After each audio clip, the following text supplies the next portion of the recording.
apresentando A Igreja do Diabo. Conta um velho manuscrito beneditino que o diabo, em certo dia, teve a ideia de fundar uma igreja. Embora os seus lucros fossem contínuos e grandes, sentia-se humilhado com o papel avulso que exercia desde séculos, sem organização, sem regras, sem cânones, sem ritual, sem nada. Vivia, por assim dizer, dos remanescentes divinos, dos descuidos e obséquios humanos. Por que não teria ele sua própria igreja? Uma igreja do diabo era o meio eficaz de combater as outras religiões e destruí-las de uma vez. Vá, pois, uma igreja, escritura contra escritura, breviário contra breviário. Terei a minha missa, com vinho e pão à farta, as minhas prédicas, bulas, novenas e todo o demais aparelho eclesiástico. O meu credo será o núcleo universal dos espíritos, a minha igreja, uma tenda de Abraão. E depois, enquanto as outras religiões se combatem e se dividem, a minha igreja será única. Não acharei diante de mim nem Maomé, nem Lutero. Há muitos modos de afirmar, há só um de negar tudo. Em seguida, lembrou-se de ir-te com Deus para comunicar-lhe a ideia e desafiá-lo. E disse consigo: Vamos, é tempo. E rápido arrancou da sombra para o infinito azul. Entre Deus e o diabo. Quando o diabo chegou ao céu, os serafins que detetiveram-no logo, e o diabo deixou-se estar à entrada com os olhos do Senhor. Que me queres, tu?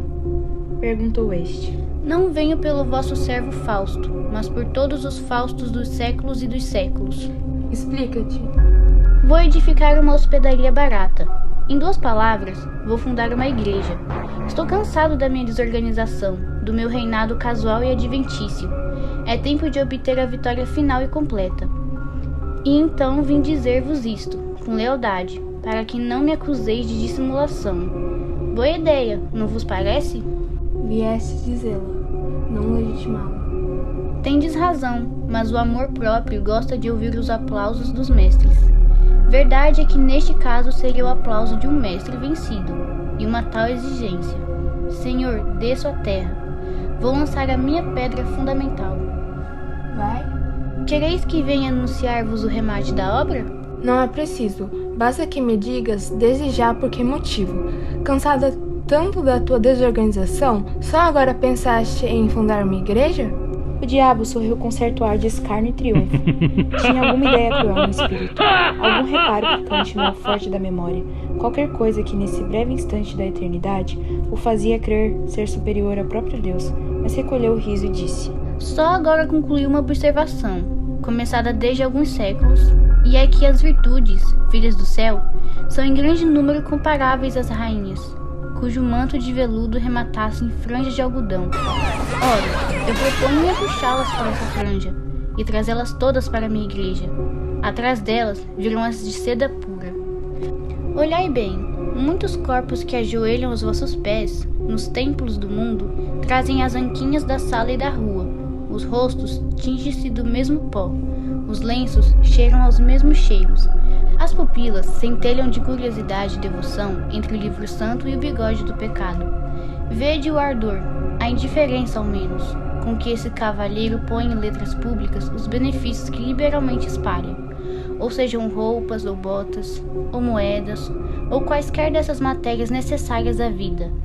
Mas não quero parecer que me detenho em coisas miúdas. Não falo, por exemplo, da placidez com que este juiz de irmandade nas procissões carrega piedosamente ao peito vosso amor e uma comenda. Vou a negócios mais altos. Deus interrompeu o diabo. Você quer me Tu és calar? vulgar, que é o pior que se pode acontecer a um espírito da tua espécie.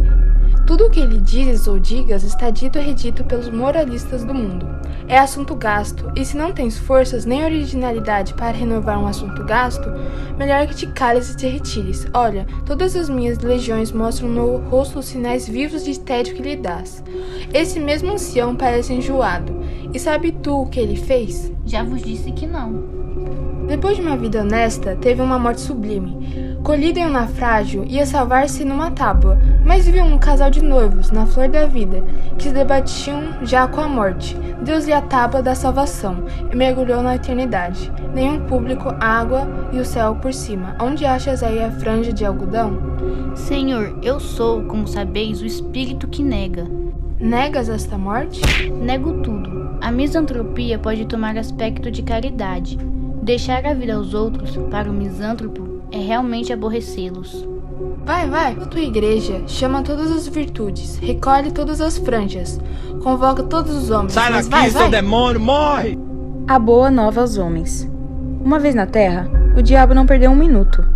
Deu-se pressa em enfiar a cogula beneditina como hábito de boa fama e entrou a espalhar uma doutrina nova e extraordinária.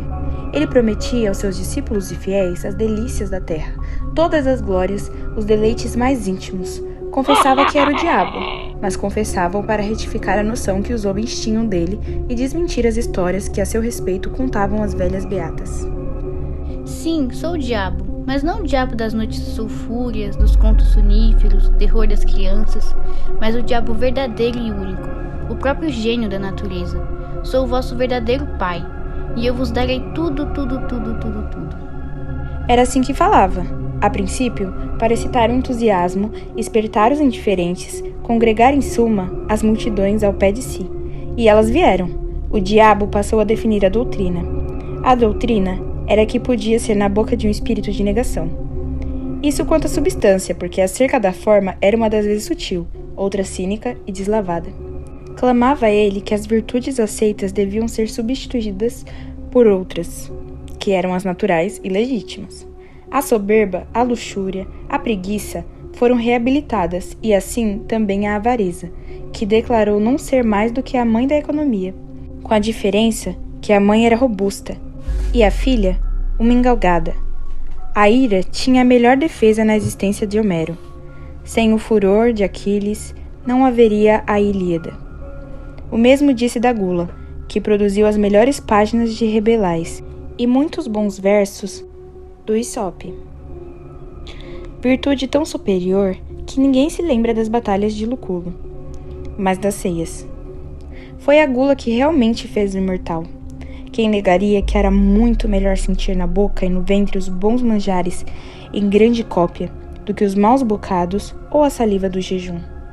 Quanto à inveja, pregou friamente que era a virtude principal, origem de prosperidades infinitas, virtude preciosa, que chegava a suprir todas as outras e ao próprio talento.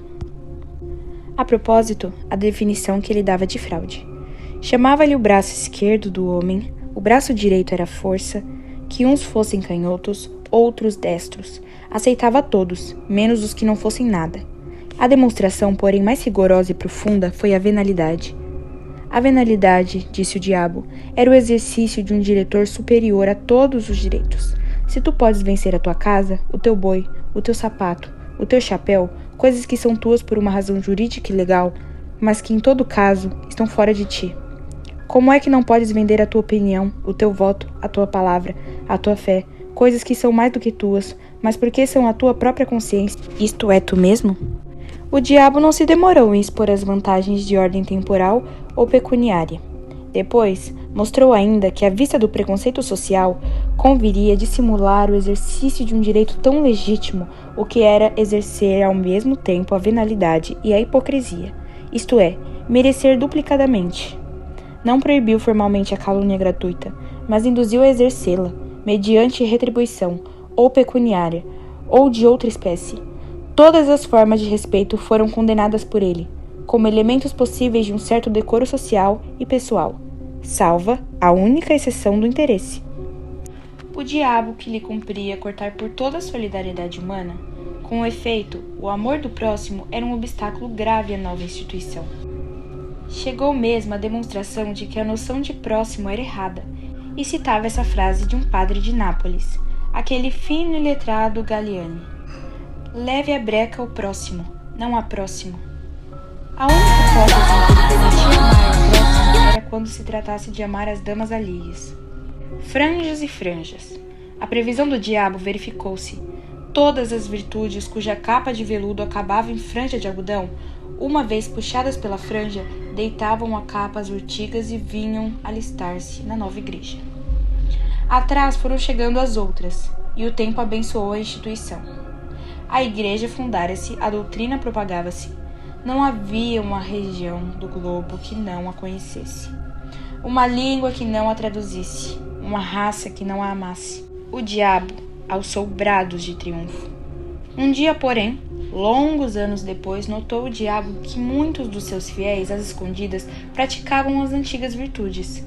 Não as praticavam todas, nem integralmente, mas algumas, por partes, e, como digo, as ocultas. A descoberta assombrou o diabo, meteu-se a conhecer mais diretamente o mal, e viu que lavrava muito. O manuscrito beneditino cita muitas outras descobertas extraordinárias, entre elas está, que desorientou completamente o diabo. Um dos seus melhores apóstolos era o Calabres, varão de 50 anos, insigne falsificador de documentos, que possuía uma bela casa na campanha romana, telas, estátuas, biblioteca, etc. Era fraude em pessoa. Chegava a meter-se na cama para não confessar que estava são, pois esse homem não só furtava ao jogo, como ainda dava gratificações aos criados. Tendo angariado a amizade de um cônego, ia todas as semanas confessar-se com ele, numa capela solitária, e contanto não lhe desvendasse nenhuma das suas ações secretas. Benzia-se 2 vezes, ao ajoelhar-se e ao levantar-se. O diabo mal pôde crer tamanha alevosia. Voou novo ao céu, trêmulo de raiva, ansioso de conhecer a causa secreta de tão singular fenômeno. Deus ouviu-o com infinita complacência. Não o interrompeu, não o repreendeu, não triunfou, sequer, daquela agonia satânica. Pôs os olhos nele e disse: Que queres tu, meu pobre diabo? As capas de algodão têm agora franjas de seda, como as de veludo tiveram franjas de algodão. Que queres tu é a eterna contradição humana.